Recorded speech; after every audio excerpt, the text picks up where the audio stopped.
આજે આપણે ડેરગામમાં આપણા ખાસ મિત્ર એવા અશોકના લગ્નમાં ગયા.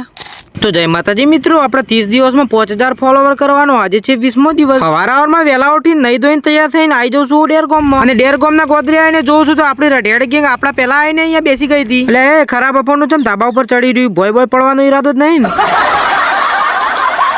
દરબાર સમાજ અને ઠાકોર સમાજમાં નવા બંધારણનું આયોજન કરવામાં આવ્યું હતું. દરબાર સમાજ અને ઠાકોર સમાજોમાં ડીજે બંધ કરાયા છે, એટલે સમાજના બધા લોકો નિયમનું પાલન કરે છે, અને એ નિયમોનું પાલન આપણા ડેરગામમાં પણ જોવા મળી રહ્યું છે. અને આપણા ખાસ મિત્ર એવા અશોકના લગ્નમાં બંધારણનું પાલન કરવામાં આવી રહ્યું છે. ઠાકોર સમાજ અને દરબાર સમાજમાં બંધારણ ઘડવામાં આવ્યું છે, તે સારું છે કે ખોટું તે કમેન્ટમાં જરૂરથી કહેજો મિત્રો. અને આ બંધારણનું પાલન કોણ કોણ કરી રહ્યું છે એ પણ કમેન્ટમાં જરૂરથી કહેજો. અને આપણા ભાઈ અશોકનું વરઘોડું નીકળી જાય છે, અને આ છે આપણી ગેંગના બધા ભૂખડ માણસો ખાવાની વાત જોઈ રહ્યા છે.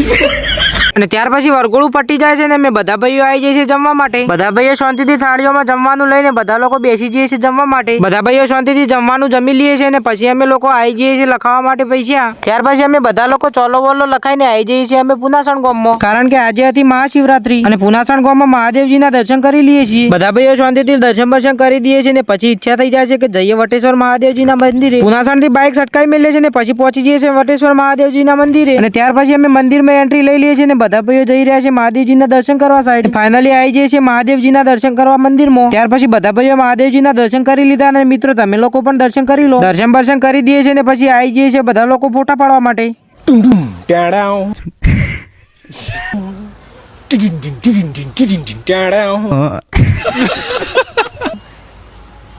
एक बार धोखा खा चुका हूं, दोबारा नहीं खाऊंगा. पहचाना मुझे?